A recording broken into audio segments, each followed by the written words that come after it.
বাংলা না দেখলেই নয়। রাজনীতি গ্রামে গ্রামে আর্থিক সমবায় দুর্নীতির ভুরি ভুরি অভিযোগ গত কয়েক মাসে আমাদের সামনে এসেছে। এবার সেই তালিকায় নাম লেখালো শহর কলকাতাও। স্টিল অথরিটি অফ ইন্ডিয়ার কর্মীদের তৈরি সমবায় ব্যাংকে প্রায় 600 কোটি টাকা প্রতারণার অভিযোগ তুলছেন গ্রাহকরা। TV9 বাংলার এক্সক্লুসিভ রিপোর্টে আরও এক দুর্নীতির পর্দাফাঁস। টালিগঞ্জের এই বাড়িটা এখন বিতর্কের কেন্দ্রে। এই বাড়িতেই সেল কর্মীদের তৈরি সমবায় steel authority of India cooperative credit society লিমিটেডের অফিস। গত বেশ কয়েকদিন থেকে এই বাড়িটার সামনে ভিড় করছেন গ্রাহকরা। অভিযোগ, সমবায়ে রাখা টাকা ফেরত পাচ্ছেন না তারা। 1.5 বছর ধরে চলছে এই সমস্যা।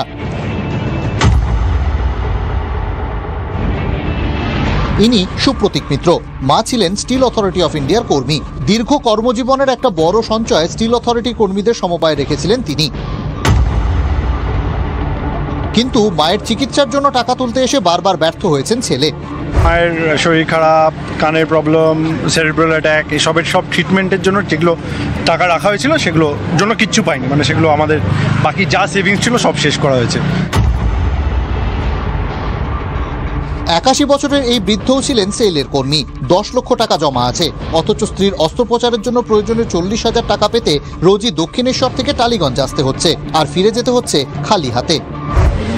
এবার বলুন আমি কি করবো এবার?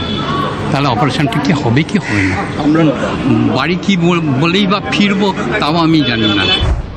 তবে শুধু প্রাক্তন কর্মীরাই নন, প্রতারিত হয়েছেন সেলের নাম দেখে ভরসা করা সাধারণ মানুষও।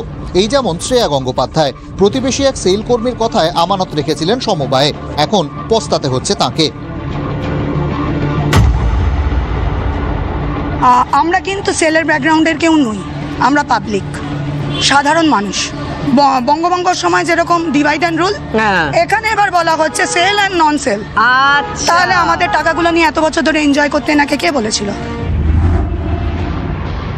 অভিযোগ, সমবায়ে রাখা আমানত থেকে টাকা তুলতে পারছেন না গ্রাহকরা। চেক দিলেও মাঝে মধ্যেই তা বাউন্স হচ্ছে।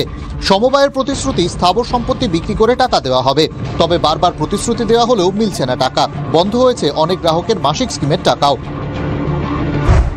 প্রতারিত গ্রাহকদের আরও অভিযোগ, সমবায় ব্যাংকের সচিব আর্থিক প্রতারণায় যুক্ত।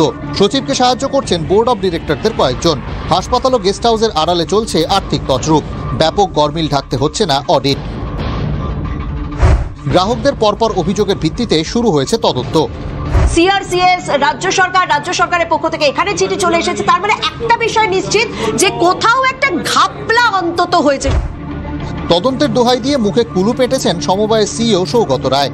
এখানে একটা গভর্নমেন্ট, সুতরাং আমি বিশেষ কিছু আপনাদেরকে বলতে পারবো না। সবাই বল ঠেলছেন সচিব জ্যোতির্ময় চক্রবর্তীর দিকে। তিনি হাওড়ার বাড়িতে বসে ক্যামেরার সামনে আসতে চান না। দুর্নীতি নিয়ে তাই গোপন ক্যামেরায় তার যুক্তি শুনলাম আমরা। আমি টাকা রাখবো, আমার টাকা আমি যখন খুশি চাইতে পারবো। সেটা তো অন্য প্রশ্ন, কিন্তু এই যে এটাই মেইন প্রশ্ন দাদা। ঠিক নয়, আমি টাকা রাখছি, আমি যখন খুশি প্রয়োজনে টাকা নেব না। সবই তো ঠিক, কিন্তু সবাই যদি একসঙ্গে টাকা তুলতে চায় তাহলে আইসিআইসিআই ব্যাংকেও বিপদে পড়ে। ঠিক আছে। সচিব বলছেন সবাই একসঙ্গে টাকা চাইছেন বলেই সমস্যা, কিন্তু সবাই যখন একসঙ্গে টাকা জমা রেখেছিলেন তখন কোনো সমস্যা হয়নি।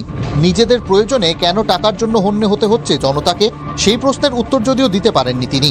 তদন্তে এখন কি উঠে আসে সেটাই দেখার। ক্যামেরায় সুদীপ গুছাইতের সঙ্গে শর্মিষ্ঠা চক্রবর্তীর রিপোর্ট, TV9 বাংলা।